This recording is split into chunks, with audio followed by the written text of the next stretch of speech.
ఏదో పనులు చెప్పుకొని లేదా ఏదో ఒక సందర్భంలో ఆగిపోయి వచ్చాము, కానీ ఆయన మాత్రము రావటము మానడు, ఆగిపోతుంది. సోదరి సోదరులను ఆయన వస్తాడు. ఎందుకోసం? నీ కోసం, నా కోసము, మనందరి కోసము మాట్లాడటం కోసము. హల్లెలూయా. ఇక్కడ ఒక్కరున్నారా, ఇద్దరు ఉన్నారా, 10 మంది ఉన్నారని కాదు, కానీ ఇద్దరు ముగ్గురు కూడి ఉన్న చోట ఆయన ఉంటారని సెలవిచ్చిన దేవుడు. ప్రియ సహోదరి సహోదరులారా, కాబట్టి మీరు యోనా గ్రంథము 4 అధ్యాయాలు ఉన్నాయి. 4 వారాలు అంటే ఒక 4 రోజులు చదువుకుందాం. యోనా గ్రంథము మొదటి చదవండి.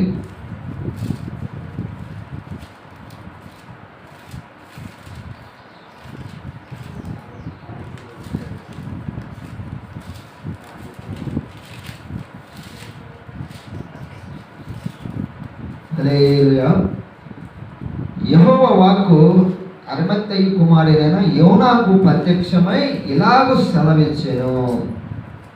నినెవె పట్టణస్థుల దోషము నా దృష్టికి ఘోరమాయెను కనుక నీవు లేచి నినెవె మహాపట్టణకు పోయి దానికి దుర్గతి కలుగునని ప్రకటింపుము అని సెలవు ఇవ్వడం జరుగుతుంది. ప్రియ సహోదరి సహోదరులారా, దేవుని వాక్యము యోనాను దర్శించింది. యెహోవా వాక్కు ఎవరు దర్శించింది? యోనాను దర్శించింది. ఒక ప్రవక్తను దర్శించింది. యోనా అనగా అర్థము గువ్వ అని అర్థం ఇచ్చే విధంగా ఉంది. ప్రియ సహోదరి సోదరులు, యోనా గ్రంథంలో 2 సందర్భాలు మాత్రమే యోనా గురించి ప్రస్తావించబడదు. యోనా గురించి ఒకటి 2వ రాజుల గ్రంథంలో 14వ అధ్యాయము 25వ వచనంలో ఉంటుంది యోనా గురించి. యోనా గ్రంథం గురించి 2 చోట్ల మాత్రమే మనం చూడగలుగుతాం. ఒకటి యోనా గ్రంథం, ఇంకొకటి 2వ రాజుల గ్రంథము 14వ అధ్యాయము 25-24 నుంచి. అతడు ఇశ్రాయేలు వారు పాపము చేయటకు కారకుడు నెబోతు కుమారున యెరోబాము చేసిన పాపమును ఎరువక అనుసరించి యెహోవా దృష్టికి చెడుతనము జరిగించెను. గల్కే పేరు ఊరు వాడైన అమిత్తయికి పుట్టిన తన సేవకుడని యోనాను ప్రవక్త ద్వారా ఇశ్రాయేలు దేవుడకు యెహోవా సెలవిచ్చిన మాట చొప్పున ఇతడు అమాతునకు పోయి మార్గం మొదలుకొని మైదానపు సముద్రం వరకు ఇశ్రాయేలు వారి సరిహద్దును మరలా స్వాధీనము చేసుకున్నంటే అంత ముందుకు ఎవరో స్వాధీనములో ఉంది. అయితే యోనా గారు ఒక వాగ్దానం, అయితే యోనా గారు ఒక ప్రవచనం ద్వారా చెప్పబడ్డారు. ఆ ప్రాంతం మళ్ళీ ఇశ్రాయేల్ వారు మళ్ళీ స్వాధీనపరుచుకుంటారని యొక్క ప్రవచనము లేకపోతే మాటలు చెప్పడం జరిగింది.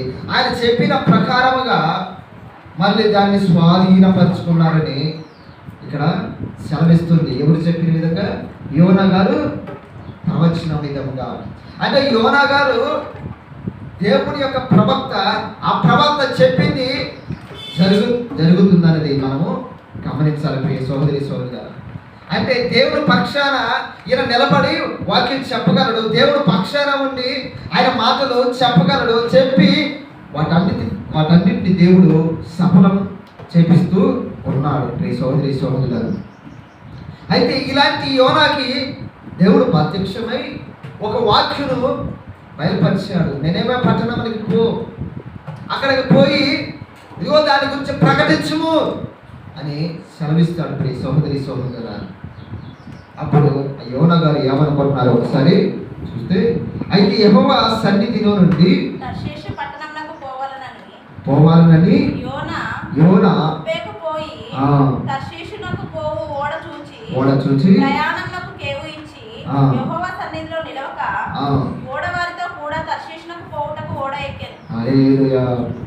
ఆ వ్యక్తి చేస్తున్న పని ఏంటి తెలుసా? దేవుడు ఒక మాట చెప్పారు. దేవుడి యొక్క మాటను పట్టుకున్న ఆ వ్యక్తి ఆ మాటకి లోపడుకున్న ప్రియ సహోదరి సహోదరులారా, ఇదిగో ఆ గ్రామానికి వెళ్ళు, ఆ పట్టణానికి వెళ్ళు. ఆ పట్టణంలో ప్రజలు చాలా ఘోరమైన పరిస్థితుల్లో ఉన్నారు, పాపము చేస్తూ పడిపోయి ఉన్నారు. వారికి పోయి ఇదిగో వారికి నేను తీర్పుగా ఉన్నాను. ఈ మాటలు వారి సెలవుకు యెహోవా నామాన్ని బట్టి నీవు ఒక తీర్పు తీర్చాలి. అక్కడ దగ్గరకు వెళ్ళి వారు ప్రకటించుము.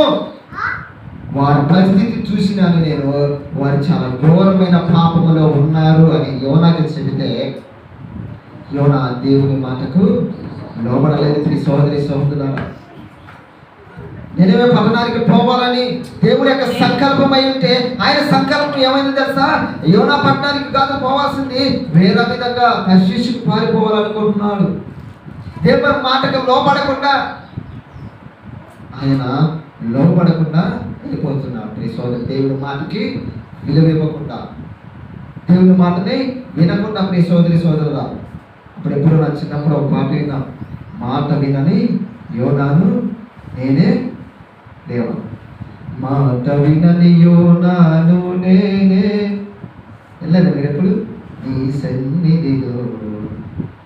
ఆ పాట ఉంటే ఎదుగు యూట్యూబ్లో ఎదుగు, మాట వినని యోనాను నేనే నీ సన్నిధిలో నేను పారిపోతున్నాను అని ఒక పాట ఉంటుంది ప్రియ సోదరి సోదరులారా.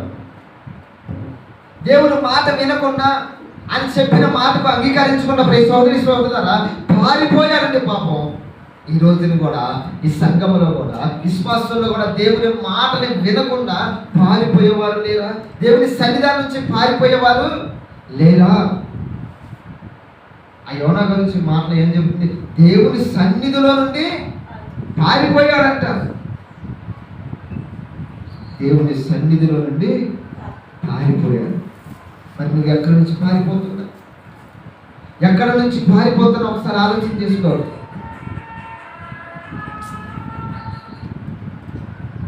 ఎక్కడి నుంచి పారిపోతున్నావు?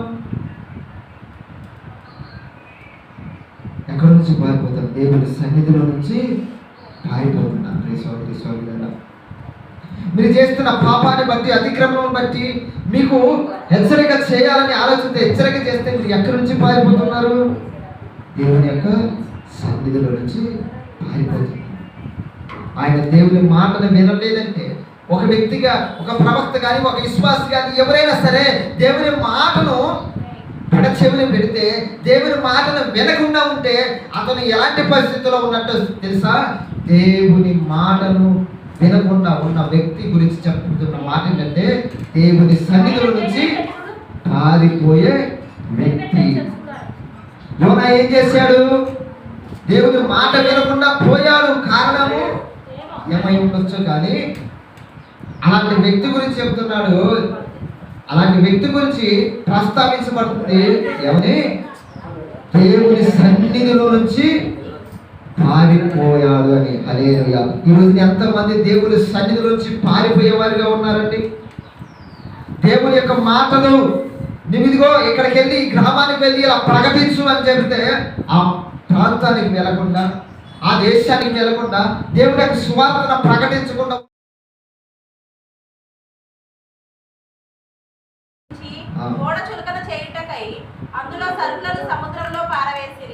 హల్లెలూయా. ఈ గాలి పుట్టించాడు, వాన వరద మొత్తం వచ్చేసింది. ఇవన్నీ ఎవరి ఆధీనంలో ఉన్నది? దేవుని యొక్క సంకల్పం ఏమిటి? ఆ గ్రామానికి వెళ్ళాలి, ఆ పట్టణానికి వెళ్ళాలి, ఆ పట్టణంలో ఉన్న ప్రజలు మార్పు చెందాలి. వారు పాపంలో కొట్టకపోతున్నారు, పాపంతో కొట్టబడి ఉన్నారు. అలాంటి క్రూరమైన వ్యక్తులకు సువార్త అందాలి, వారు మారాలి, మారు మనసు పొందాలి. ఇది ఆయన సంకల్పం అయ్యున్నది. ఈ సంకల్పానికి యోనా గారిని వాడుకుందామని చేస్తుంటే యోనా గారు మాట వినకుండా పారిపోతా ఉన్నాడు. పాపం పారిపోతా ఉంటే దేవుడు ఒక ఆలోచన చేశాడు. ఆయన వెళుతున్న ఆ యొక్క ఓడను గాలి వాన చేత కొట్టబడుతుంది. సోదరి సోదరు, ఆ యొక్క ఓడలో ఉన్న వారందరూ భయంతో, ఈ వాడ ఏమైనా మునిగిపోద్దేమో, దీంట్లో ఉన్న బరువు ఎక్కువ ఇంకా మునిగిపోద్దామని దాంట్లో ఉన్న సామాను వస్త్రాలు మొత్తం పడేస్తున్నారు. బ్రతికితే చాలు అనుకుంటున్నారు, బ్రతికి బట్టగడితే చాలు అనుకుంటున్నారు, బ్రతికితే చాలు బట్టనే నేను నమ్ముకొని బ్రతకొచ్చు అనుకుంటున్నారు ఆ రోజున వాళ్ళు. అలా అనుకొని అంతా పడేస్తుంటే ఇక మన అయ్యగారు ఉరకబెట్టి నిద్రపోతున్నారు. తప్పు ఎవరు చేశారు? యోనా గారు చేశారు. ఇప్పుడు వాన వాన వరద ఇవన్నీ వచ్చి ఓడ మునిగిపోతుంది. ఓడలో ఉన్న వారెవరో తెలియదు. కష్టం వారికి ఎందుకు వచ్చింది? యోనా గారికి రావాలా కష్టమేందో, యోనా గారికి రావాలా. కానీ ఎవరి వల్ల వచ్చింది ఇది? యోనా వలన అన్యులకు వచ్చింది కష్టము. యోనా వలన ఆ పడవలో ఉన్న వారికి వచ్చింది బాధ, కష్టము. ప్రియ సోదరి సోదరులారా, కారణము దేవుని సన్నిధి నుంచి పారిపోయాడు యోనా పారిపోయాడు. పారిపోవటం వలన ఇక కష్టం వచ్చింది. ఎవరికి? అన్యులకు వచ్చింది. అక్కడ ఉన్న వారికి వచ్చింది. యోనా ఒక్కడికే కష్టం రాలా, యోనా ఒక్కడికే బాధ రాలా. అక్కడ ఉన్న వారికి మాత్రమే వచ్చిందంట. అక్కడున్న వారికి మాత్రం వచ్చింది. వారిని కూడా ఎవరున్నారు?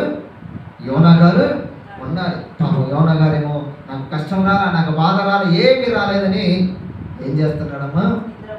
నిద్ర పోతున్నాడు. హల్లెలూయా. ఒకసారి చదవండి. ఓడ దిగువ భాగమునకు పోయి పండుకొని గాఢ నిద్ర పోవచుండెను. అప్పుడు ఓడ నాయకుడు అతని యొద్దకు వచ్చి, పోయి నిద్రపోతా, నీకేమి వచ్చినది? లేచి నీ దేవుని ప్రార్థించుము, మనము చావకుండా ఆ దేవుని మన యందు కనికరించునేమో అనెను. అంతలో ఓడవారు, ఎవడిని బట్టి ఇంత కీడు మనకు సంభవించినది తెలియజేయుటకై మనము చీట్లు వేతుము రండని ఒకరితో ఒకరు చెప్పుకొని చీట్లు వేయగా చీటి యోనా మీదికి వచ్చెను. హల్లెలూయా. అనుభవంగా నిద్రపోతా ఉన్నాడు. పాప నాకేం పట్టలేదు, నాకేం అవసరం లేదు, ఇన్నేనో పట్టణంలో ఉన్న ప్రజలు అలాగే చావనే బ్రతకితే నాకు సంబంధం లేదు, నేను మాత్రం ప్రశాంతంగా పండుకుంటానని నిద్రపోతా ఉన్నాడు. ఈ రోజున నిద్రపోయే వాళ్ళు లేదా? గ్రామంలో పట్టణంలో ఆ పట్టణంలో యవనస్తులు పాడైపోతుంటే, ఆ గ్రామంలో ఉన్న జనాలు పాడైపోయి పాపంతో కొట్టబడుతుంటే, ఇంకా శాపంలో ఉంటుంటే, యోనాలాగా నిద్రమత్తు కలిగిన సేవకులు లేరా? ఉన్నారు. ప్రియ సహోదరి సహోదరులారా, అవసరమైతే ఆ గ్రామం నుంచి పారిపోదాం అనుకుంటున్నారు.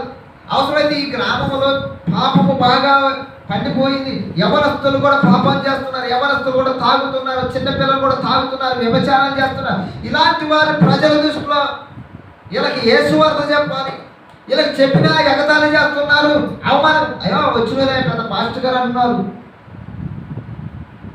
ఇలాంటి వారి మధ్యలో ఉండటం కాడికి వేరే ఊరు పోయి ఉండటం బెటర్ అనుకుంటున్నారు. కానీ వాళ్ళకి మారు మనసు దయచేయాలని ప్రార్థన చేద్దాం, మనకి సువార్తను ప్రయాసపడేది చెప్దామని వారు లేరు. ప్రియ సోదరి సోదరులారా, ఇంత జరుగుతున్నా ఏం చేస్తున్నారు? నిద్రపోతున్నారు లేరా? వారి గ్రామంలో ఎవరో ఒకరో ఇద్దరు యేసుక్రీస్తు నమ్ముకున్న వారు ఉన్నారు. వారు నీతిగా నిజాయితీగా నడుస్తున్నారు, మంచిది. కానీ వారి కర్తవ్యం ఏమిటి? మిగిలిన వారు కూడా పాపంలో పడిపోకుండా, మిగిలిన వారు కూడా భక్తి మార్గంలో నడిపించాల్సింది పోయి వారు ఆ సవాలు చేస్తారు. మనకెందుకు, ప్రార్థన చేసుకుందాం, నిద్రపోదాం అనే వారు లేరా? ప్రియ సోదరి సోదరులారా, యోనా గారు నిద్రపోతున్నాడు. అలాంటి పరిస్థితుల్లో నిద్రపోతున్నాడు. ఆ ఓడ మొత్తం తలకిందులై మునిగిపోతుంటే అక్కడ కష్టం వచ్చింది, ఆ ప్రజలకు కష్టం వచ్చింది, ఆ జనాలకి కష్టం వచ్చింది. ఆ కష్టానంతా చూడకుండా నిద్రపోతున్నాడు ప్రశాంతంగా. ఎలా నిద్ర పట్టింది అతనికి నాకు అర్థం కాదు. ప్రశాంతంగా ఎలా నిద్ర పట్టిందండి? పోయి నిద్రపోతా అన్నారు వాళ్ళు.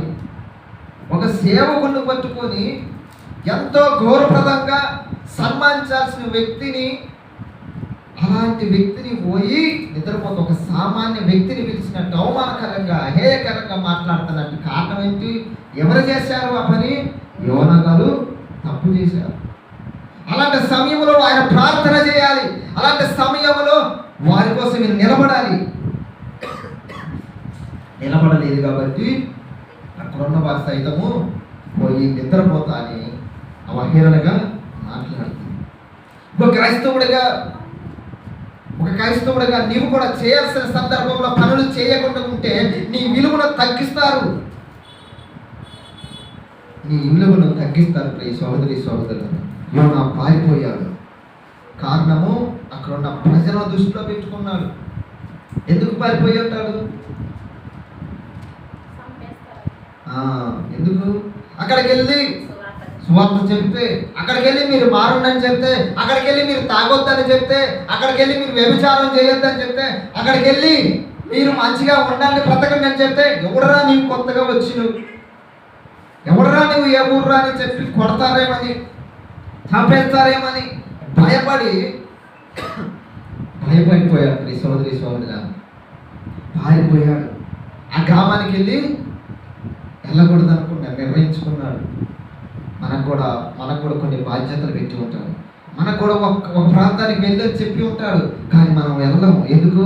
అక్కడ ఉన్న పరిస్థితులు అంచనా వేసుకుంటాం. ఆ గ్రామానికి దేవుడు వెళ్ళమన్నాడంటే, ఆ గ్రామంలో ఒకవేళ మనం అక్కడికి వెళ్ళి సువార్త చెప్తే ఎవరు వచ్చి కొడతారేమో, ఎవరు వచ్చి తిడతారేమో. ఒకవేళ ఆ ప్రాంతంలో సంపూర్ణంగా అక్కడికి వెళ్ళి అక్కడ ఉండి సువార్త పరిచర్య చేయాలని చెప్పాడు అనుకో దేవుడు, అక్కడికి ముందుగా వెళ్తామా? అక్కడికి వెళ్ళి అక్కడ హాస్పిటల్ ఉన్నాయా, ఇల్లులు ఉన్నాయా, ఇంకా ఏం ఎంక్వైరీ చేస్తావు? మనోళ్ళు ఉన్నారా, మనకెవరన్నా ఆసరాగా నేను ఉండారా, రాజకీయ నాయకుడు అండ ఉందా, ఇంకా చాలా చాలా చాలా ఎంక్వైరీ చేస్తాం. పిల్లలకి స్కూల్ దగ్గరలో ఉన్నాయా, హాస్పిటల్ దగ్గరలో ఉన్నాయా? అర్థమవుతుందని ఏం చెబుతుంది? సోదరి ఒక గ్రామానికి వెళ్ళు సువార్త చెప్పి అక్కడే ఉండు అని చెప్తుంది. వెళ్తారా మనం? వెళ్ళలేం. కారణం, పట్టణంలో బ్రతుకుతున్నా, పట్టణంలో విశాలంగా బ్రతుకుతున్న అన్ని అవసరాలు ఉన్నాయి. ఈ అవసరాలు మొత్తం వదిలిపెట్టి ఒక పల్లెటూరు గ్రామానికి వెళ్ళి బ్రతకాలంటే మన మనసు సహకరించదు. ఏసీ గదిలో బ్రతికాం, ఇప్పుడు పోయి పూరి గుడిసెలో బ్రతకాలంటే బ్రతకగలమ్మా? ఏదైనా కష్టం వచ్చిందనుకో హాస్పిటల్ దగ్గర ఉంది, ఇప్పుడు పల్లెటూరు పోతే బ్రతకగలమా? ఎన్ని దృష్టిలో పెట్టుకుంటే అక్కడికి వెళ్ళలేని ప్రభు అంటామా? ఏమంటారు? అక్కడికి వెళ్ళలేని ప్రభు. ఆయనేమో వెళ్ళు, గొప్ప కార్యం చేస్తాను, గొప్ప సంకల్పం ఉంది అని ఆయన మైండ్లో ఉంటుంది. కానీ మన మైండ్ ఏం జరిగింది? ఎల్లవ అక్కడ పోతే పరిస్థితులు చాలా దారుణంగా ఉంటాయి. నీ ఆలోచన విధానాన్ని పెట్టుకొని సోదరుడా అక్కడే ఆగిపోతున్నా. ఒక ప్రాంతానికి వెళ్ళు అంటే ఆ ప్రాంతంలో గొప్ప కార్యం చేయించడానికి దేవుడు సంకల్పించాడు. సోదరుడా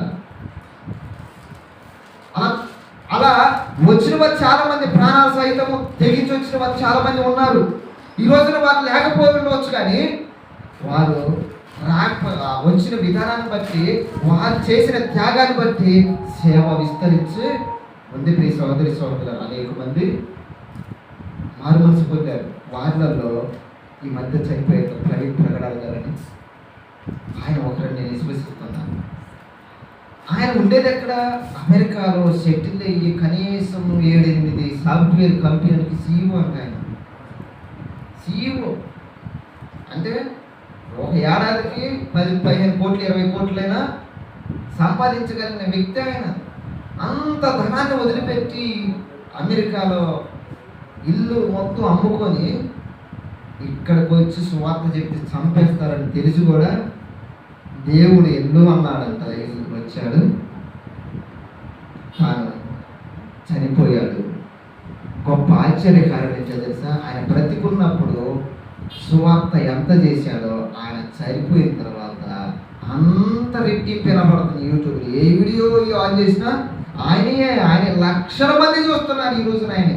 అన్యులు ఎవరైనా ఆయన చనిపోయినాక ఆయన మాటలు విని మారు మనసు పొందరు కాక. సోదరులారా, ఒక సంకల్పం ఉంది. ఆయన చనిపోయినా సరే దేవుని దృష్టిలో ఇంకా అనేక మందిని లేపగలడు. సోదరులారా, కాబట్టి సోదరులారా ఆలోచన చేయండి. అతను పారిపోయి నిద్రపోతున్నాడు. ఒక దైవ సేవకుడు నిద్రపోతున్నాడు. కష్టం వచ్చినప్పుడు, బాధ వచ్చినప్పుడు, సంఘానికి కష్టం వచ్చినా, ఒకవేళ మనం ఆ ఓడని మన సంఘంతో పోల్చుకుంటే, మన సంఘములో ఉన్నవారు ఏ విధంగా కష్టాలు, నష్టాలు, బాధల చేత అల్లాడిపోతుంటే ఒక సేవకుడిగా మనం నిద్ర పోకూడదు. ఆ పడవలో బాధపడుతుంటే యోనా గారు నిద్రపోతున్నారు. మన సంఘములో బాధపడుతుంటే మన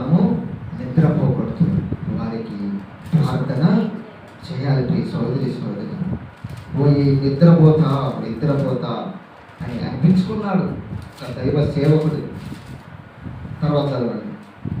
అంతలో ఓడవారు ఎవరిని బట్టి ఇంత కీడు మనకు సంభవించినది తెలియజేయుటకై మనము చీట్లు వేయెత్తుకు రండని ఒకరితో ఒకరు చెప్పుకొని చీట్లు వేయక చీటి యోనా మీదికి వచ్చెను. కాబట్టి వారు అతనిని చూచి, ఎవరిని బట్టి ఈ కీడు మనకు సంభవించెను? నీ వ్యాపారం ఏమిటో, నీవెక్కడ నుండి వచ్చిదిగో, నీ దేశమేదో, నీ జనమేదో, ఈ సంగతి అంతయు మాకు తెలియజెప్పమనగా అతడు వారితో ఇట్లనెను, నేను హెబ్రీయుడను, సముద్రమునకును భూమికిని సృష్టికర్త అయి ఆకాశమందుండు దేవుడై ఉన్న యెహోవాయందు నేను భయభక్తులు గలవాడనై ఉన్నాను. తాను యెహోవా సన్నిధి నుండి పారిపోవుచున్నట్లు అతడు ఆ మనుషులకు తెలియజేసి ఉండెను గనుక వారు ఆ సంగతి తెలుసుకొని మరింత భయపడి సోదరి ఎవరిని బట్టి అసలు ఈ ఓడ ఎందుకు ఇలా కష్టం వచ్చింది, మనకి ఎందుకు ఈ బాధ వచ్చింది అని చీట్లు వేస్తే యోనా గారు వచ్చింది. పాపం యోనా గారి పేరు. యోనా గారిని రాముగానే, ఒరే ఎప్పుడురా నువ్వు, నిన్ను బట్టే కష్టం వచ్చిందంటరా, నిన్ను బట్టే ఈ సంఘానికి లేదా ఈ ఓడకి ఈ బాధలు వచ్చినాయిరా, మేమందరం మునిగిపోయేటట్టు ఎవడురా నువ్వు అసలుకి పనికి మానోడా అన్న విధంగా మననే నేను ఎబ్రీను పలానా కాలించి వస్తుంటే నాకు దేవుడు ప్రత్యక్షమై ఆ ఊరికి వెళ్ళు అని చెప్తే ఆయన మాట వినకుండా నేను ఆయన నుంచి పారిపోతున్నానయ్యా. అసలు నేను ఎవరయ్యా అంటే భూమిని ఆకాశాన్ని సృష్టించిన ఆ సర్వ సృష్టికర్త అయిన దేవుని ఆరాధించే వ్యక్తిని అని అర్థం. వాళ్ళకి ఏం పుట్టిందంట? భయం పుట్టింది. బహుశా వీళ్ళకేమో ఇలా దేవుడిని ఆరాధించుకుంటున్నారు. ఇక్కడ ఈ దేవుడి పేరు చెప్పగానే వీళ్ళకి భయం పుట్టింది. అంటే ఈ సర్వ సృష్టిని సృష్టించిన సృష్టికర్తని నువ్వు పూజిస్తున్నావు, ఆ సృష్టికర్తని నువ్వు ఆరాధిస్తున్నావు అని వీళ్ళకి భయము. ఆయన నిజాన్ని నిర్భయంగా ఒప్పుకున్నాడు. ఇదిగో నేను పారిపోతున్నాడు దేవుని సన్నిధానం నుంచి అని నిజంగా అతను పారిపోతున్నాడు. ఎవరి నుంచి? దేవుని యొక్క మాట నుంచి. దేవుని మాటకి లోబడకుండా, దేవుని సన్నిధానికి రాకుండా మాట వినని యోనాను సోదరి పారిపోయి ఏ వ్యక్తి తెచ్చుకున్నాడు? దేవుని సన్నిధి నుంచి పారిపోయే వ్యక్తిగా, ఒరే పనికి మానోడా, ఒరే దరిద్రుడా అనే బిరుదును తెచ్చుకున్నాడు. ఈ రోజున కూడా లేదా చాలామంది, ఈ రోజున కూడా చాలామంది ఉన్నారు పనికి మానలో అనిపించుకునే వాళ్ళు లేదా ఉన్నారు. కొన్ని సంవత్సరాలు బాగా దేవుని సన్నిధానికి వచ్చి ఆరాధన పాటలు పాడి తర్వాత మానేసేవారు లేదా? అలాంటి వారి గురించి అంటున్నాడు, ఒరే పనికి మానోడా, మొదట నీ భక్తిగా వచ్చావు, పాటలు పాడావు, తర్వాత ఏంట్రా మరి లోకములో కలిసిపోయావు, మళ్ళా ఏంట్రా లోకంలో కలిసిపోయి వ్యభిచారం అంటావు, డాన్సులు అంటావు, ప్రోగ్రాములు అంటావు అనేవారు నేను అన్నారు. సోదరి యోనా మాట వినబడింది, మరి దేవుని మాటను వింటున్నాను. యోనా దేవుని సన్నిధానం నుంచి పారిపోయాడు. మరి నీవు దేవుని సన్నిధానం నుంచి పారిపోతున్నావా? ఆయన దగ్గరికి వస్తున్నావా? ఆయన సన్నిధానం నుంచి పారిపోతే నీకు వచ్చే బిరుదేంటో తెలుసా? ఒరే పనికి మానోడు అంటారు జనాలు ఏమంటారు? పనికి మానోడు, ఎదవా, మొన్నటిదాకా నీతిగా యథార్థంగా పనికి ఉన్నావు కదా, ఇప్పుడే పుట్టిందిరా నీకు అంటారు. సోదరి సోదరులు, ఈ మాట వినని యోనా ఆ రోజున ఉన్నారు. మరి ఈ రోజున కూడా ఉన్నారు. సోదరి సోదరులరా, ఒక ప్రాంతం చూపించు, అక్కడికి వెళ్ళంటే వెలగండా మొండిగా ఉండేవారు లేరా? అవసరం లేదా నేను అన్నయ్యాను వాళ్ళేనా? కాబట్టి ప్రియ సోదరి సోదరులరా, నీ మీద గొప్ప సంకల్పం ఉన్నది ఆయన దృష్టిలో. నీ ద్వారా అనేక కార్యాలు జరిగించాలని ఆయన ఆలోచన చేస్తుంటే, యోనా గారు గొప్ప ఆలోచన యోనా గురించి ఎందుకు ఆలోచించారు?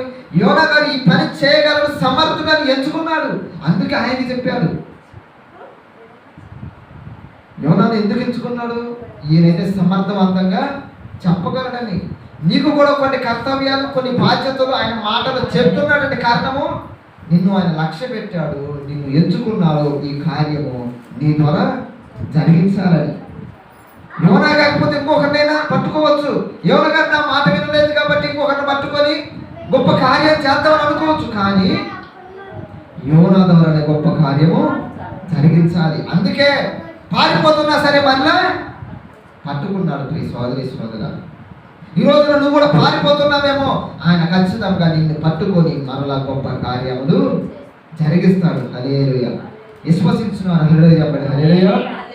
మీరెంత దిగులుగా బాధగా ఉంటే నాకు కూడా బాధగా ఉంటుంది. ఇంకా ఇలా ఉంటున్నారు, ఇలా ఉన్నారు. ఎందుకు మా ఊళ్ళు నీరసంగా ఉన్నారు, తిన్నారా లేదా అని నాకు కూడా ఆలోచన ఉంది. కాబట్టి ప్రియ సోదరి సోదరులారా, మధ్యలో ఏమన్నా జోక్స్ ఏమన్నా చెప్పాలా, ఎంటర్టైన్మెంట్ ఏం చేయాలి చెప్తే కొంచెం మిమ్మల్ని నవ్వుతా. కాబట్టి ఆయన పారిపోయాడండి. మరి మీరు ఈ రోజున పారిపోయేవారుగా ఉన్నారా? ఆయన మాటకు లోబడేవారిగా ఉన్నారా? పరిస్థితులను చూసి పారిపోయాడు. బహుశా అంతకుముందు వెళ్ళిపోయి ఉంటాడు. ఆ నినేవే పట్టణానికి పోయి చూసి ఉంటాడు. అక్కడ ఉన్న ప్రజలను దృష్టిలో పెట్టుకుని ఉంటాడు, చూసే ఉంటాడు.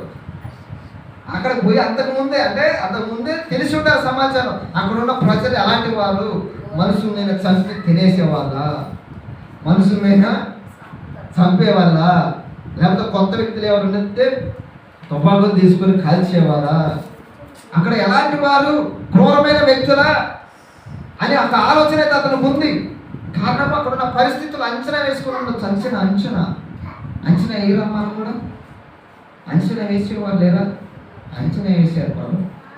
అంచనాలో యోనా గారికి తెలిసిపోయింది అక్కడ పోతే చాలా ప్రమాదం, నాకే కాదు నన్ను చంపేస్తారు అనే ప్రమాదం. చావుకి భయపడ్డాడు. మరి ఇదే వ్యక్తి ఏమన్నాడు, నన్ను తీసి పడేస్తాడు సముద్రంలో, అంటే సస్తా కానీ ఆ పట్టణానికి మాత్రం నేను పోను. ఇక్కడ సముద్రంలో వేస్తే చేపలు ఎయ్యో నన్ను కోసుకొని తినేస్తాయి. అక్కడికి పోతే ఎంతకంటే ఘోరంగా చంపుతారేమో, ఎంతకంటే ఘోరంగా అవమానిస్తారేమో, ఎంతకంటే ఘోరంగా చేస్తారేమో అని ఆయన ఆ పట్టణానికి పోకుండా పారిపోవాలని చూశాడు. ప్రియ సహోదరి సహోదరులారా, మరి ఈ రోజున నువ్వు ఆయన సన్నిధానం నుంచి పారిపోవాలని ఆలోచిస్తున్నావు. ఒకసారి ఆలోచన చేసుకో. నీకు పెట్టిన ఆ బాధ్యతలు ఏమున్నాయో ఆ బాధ్యతలు నెరవేర్చాలనుకుంటున్నాడు ఆయన నీ ద్వారా. యోనా మాత్రమే ఈ బాధ్యతలు నెరవేర్చగలడు. అందుకే ఆయన ఎంచుకున్నాడు.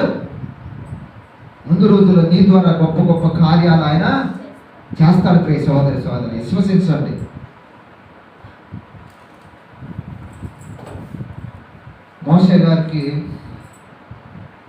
మోషే గారు దేవుడు మాట్లాడుతూ, నువ్వు అక్కడికి వెళ్ళు, ఇశ్రాయేలు ప్రజలు బానిసత్వంలో ఉన్నారు, విడిపించాలని ఎన్నుకున్నప్పుడు నేను మాట్లాడలేను ప్రభు అంటే, నీ తమ్ముడి చేత, నీ సహోదరుడి చేత మాట్లాడిస్తాను, నువ్వు వెళ్ళు, గొప్ప కార్యం చేస్తా అన్నాడు. ప్రియ సోదరి సోదరుడు, ఈ రోజున నీకు వాగ్దానం చేస్తున్నాడు, నీ ద్వారా గొప్ప కార్యాలు చేస్తాను. నువ్వు విశ్వసించాల్సిన, నువ్వు చేయాల్సిన పని ఏంటో తెలుసా? ఆయన సన్నిధానం నుంచి నువ్వు పారిపోకూడదు. ఆయన మాట వినకుండా ఉండకూడదు. ఆయన మాటకు వినాలి. ఆయన మాట విని ఆయన సన్నిధానంలో మౌనులై ఉంటే అప్పుడు ఏం చేయాలో, ఎలా చేయాలో వివరిస్తాను. ప్రియ సహోదరి సహోదరులు, కొంచెం చదవండి. అప్పుడు వారు సముద్రము పొంగుచున్నది, తుఫాను అధికమగుచున్నది, సముద్రము మా మీదికి రాకుండా నిమ్మలించినట్లు మేము నీకేమి చేయవలనని అతను అడగగా, యోనా నన్ను బట్టియే ఈ గొప్ప తుఫాను మీ మీదికి వచ్చునని నాకు తెలిసి ఉన్నది. నన్ను ఎత్తి సముద్రంలో పాడవేయుడి, అప్పుడు సముద్రము మీ మీదికి రాకుండా నిమ్మలించునని అతడు వారితో చెప్పెను. వారు ఓడను దరికి తెచ్చుకున్నటకు తెడ్లను బహుబలముగా విసిరిని గాని గాలి తమకు ఎదురై తుఫాను బలము చేత సముద్రము పొంగి ఉండుట వలన వారి ప్రయత్నము వ్యర్థమాయెను.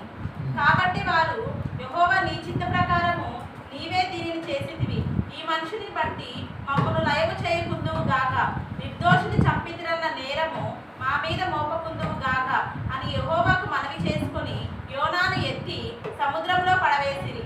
పడవేయగానే సముద్రము పొంగకుండా ఆగెను. హల్లెలూయా. ప్రియ సహోదరి సహోదరులారా, ఒక నిర్దోషి అని గమనించారు ఎవరు? ఇక్కడ 2 సంఘటనలు జరిగింది. యోనా గారిని నిర్దోషి అని అన్ని ఒప్పుకున్నారు. ఇంకా ఏమని చేశారు? ప్రార్థన కూడా ఎవరు చేశారు? అంతకుముందు ఎవరు చేశారు? కష్టం వచ్చినప్పుడు, బాధ వచ్చినప్పుడు వాళ్ళు ఎవరు చేశారు? వారు నమ్ముకునే విశ్వాసాన్ని బట్టి వారు ప్రార్థన చేశారు.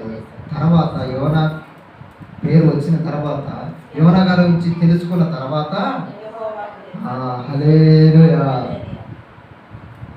యోనా గారి గురించే చెప్తున్నారు. ఈయన న్యాయవంతుడు, నీతిమంతుడు, ఇలాంటి వ్యక్తిని మేము సముద్రంలో పడేస్తున్నాము, ఇలాంటి వ్యక్తిని మేము సముద్రంలో పడేసినాక చనిపోయిన తర్వాత ఈ నేరం మా మీద ఉండకుండా కానీ ప్రార్థన చేశారు. ప్రియ సహోదరి సహోదరులారా, అక్కడ ఆయన క్యారెక్టర్ ఆ ప్రజలు గమనించారు. బాధ వచ్చింది, కష్టం వచ్చింది, అయినా సరే ఏమి గమనించారు? యోనా నీతిమంతుడు, యోనా యథార్థవంతుడు. ప్రజలు నిన్ను గమనించేది ఏంటో తెలుసా? నువ్వు పూజిస్తున్నావు కదా దేవుడు, ఆ దేవుడు నువ్వు ఎంత యథార్థంగా ఆరాధిస్తున్నావో, అంత భక్తిగా నువ్వు ఉండగలిగితే ప్రజలు నీ గురించి ఏమంటారు తెలుసా? ఈయన యథార్థవంతుడు, నీతిమంతుడు, భక్తిపరుడని నీ చుట్టూ ఉన్న ప్రజలు నీకు సాక్ష్యము ఇస్తారు. ప్రియ సోదరి సోదరులు, మరి ఆ సాక్ష్యాన్ని నువ్వు పొందుకున్నావా? నీ పొరుగు వారు నిన్ను వీళ్ళు యథార్థవంతులని సాక్ష్యము నీకు ఉందా? నీ వీధి వారు నిన్ను చూసి వీళ్ళు భక్తిపరుడు, యథార్థవంతుడు, అబద్ధమాడరు, దేవుడు నమ్ముకున్న వారు, దేవుని ప్రజలు అని ఒక సాక్ష్యము నీకు ఉందా? లేదండి. ఆ సాక్ష్యం ఉందా? లేదు. మరి ఏ సాక్ష్యం ఉంటుంది? ఆ వీధిలోకి వచ్చి పలానా విక్టర్ బాబు ఉన్నాడు, అతను ఉన్నాడా అంటే చాలు, వాడు ఎదవంటి పలికి మాలోడండి, ఎప్పుడు సినిమాలు అంటూ షికారులు అంటూ ఆడవాడు ఎంట తిరిగేవాడు, కాలేజీలకు పోవడు, కాలేజీలో పోతే చదువుకోడు, మంచి మార్కులు రావు, అలాంటి వాడండి అని సాక్ష్యం నీకుందా? ఎలాంటి సాక్ష్యం ఉంది నీకు వీధిలో? ఈ సంఘంలో ఎలాంటి సాక్ష్యం ఉంది? సంఘంలో కూడా సాక్ష్యము ఉండాలి. ఎలాంటి సాక్ష్యం ఉంది? నేను చెప్తే మరి ఫీల్ అవుతుంది, మీ గురించి అని కాదు, ఇది వాక్యంలో వచ్చింది కాబట్టి చెబుతున్నా. మీరు ఫీల్ అయింది, నన్ను తిట్టుకోవద్దు, నన్ను కోపపడద్దు. ఎందుకంటే దేవుని వాక్యము చెబుతుంది, గర్తించమని, బుద్ధి చెప్పమని చెప్తుంది. ప్రియ సోదరి సోదరు, మిమ్మల్ని గర్తించినా, హెచ్చరిక చేసినా నీ మంచి కోసమే. నాకేమన్నా వస్తాయా డబ్బులు? నాకేం కాదు, ఆయన చెప్పమని మాటలు మాత్రమే చెబుతారు. సంఘంలో సాక్ష్యమునికి ఎలా ఉంది? సంఘంలో సాక్ష్యం ఎలా ఉంది? కొంతమంది సాక్ష్యాలు ఉంటాయి సంఘంలో, వారి గురించి చెప్తా. అమ్మా ఆమా మన చర్చికి అంతకుముందు 50 మంది వచ్చేవారు, ఇప్పుడు 10 మందే వస్తున్నారు. కారణము ఆమె సాడీని చెప్పి ఒక 10 మందిని తీసుకుని వెళ్ళిపోయింది. లేనిప్పుడు గొడవలు పెట్టేది సంఘంలో, పనికిరాని చెత్త మొత్తం తీసుకొచ్చి సంఘంలో చెప్పేది, ఇసపు బీజాన్ని నాటేదని చెప్పేవారు లేదా? సోదరి సోదరు, ఒకసారి ఆలోచన చేసి సంఘంలో నీ గురించి ఎలాంటి సాక్ష్యం ఉండాలి? ఈమె యథార్థవంతురాలు, ఈమె భక్తిపరురాలు, ఒకరి గురించి అసూయ పడదు, ఒకరి గురించి ద్వేషం లేదు, ఆమె భక్తి ఏంటో ఆమె భక్తి చూసుకుంటుందని సాక్ష్యం ఉండాలి తప్ప ఈదులో వారందరి గురించి ఇక్కడ చెప్పింది,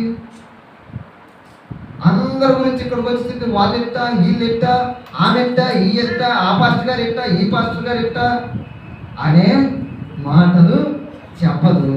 ఈమె మంచి హృదయము కలిగిన వ్యక్తి. అందుకని దేవుడు మాట్లాడుతుంది, ఏమనంటది? హృదయ శుద్ధి గల వారు మరి ఇలాంటి సాక్ష్యం మనలో ఉందా? హృదయ శుద్ధి మనకుందా? హృదయ శుద్ధి గల వారు ధన్యులు, వారు దేవుణ్ణి చూస్తారంట. మనకి ఎవరిని చూస్తున్నాం? ఎవరిని చూస్తున్నాం? మనం దేవుని చూడాలి. ప్రభా ఒకసారి కనపడదు, ప్రభా కనపడదు, మాటలు మాట్లాడు ప్రభా అంటున్నాం మనం. ఎందుకు? మనకు అర్థమైపోయింది, దేవుడు కనిపించడం, నా హృదయంలో శుద్ధి లేదు, కనిపించదు కాబట్టి ప్రభా కనీసం ఒక మాటనే మాట్లాడుతున్నాను. ప్రభా ఒక మాట మాట్లాడు, ఒక మాట్లాడు ప్రభా అంటున్నామంటే నా హృదయంలో శుద్ధి లేదు కాబట్టి నువ్వు ఎటు కనిపించు, కనీసం ఒక మాటన్నా మాట్లాడు అంటున్నావు అనుకుంటున్నాను. నాతో మాట్లాడు ప్రభువా, నాకు కనిపించు ప్రభువా అనే ప్రార్థన మనం చేస్తున్నావా? అది ఎప్పుడు చేస్తాం? మన హృదయంలో ఎటువంటి ద్వేషము లేకుండా ఉంటే. మన హృదయం మొత్తము నిండిపోయి ఉంటుంది పాపం. అదేంటో అది ఏదైనా జబ్బులు కంటికి కనిపిస్తాయి, కానీ ఈర్ష్య, ద్వేషం, అసూయ ఏమి కంటికి కనిపించవు. ఎక్స్రే చూసినా కూడా కనిపించవు. కనిపిస్తాయా? హాస్పిటల్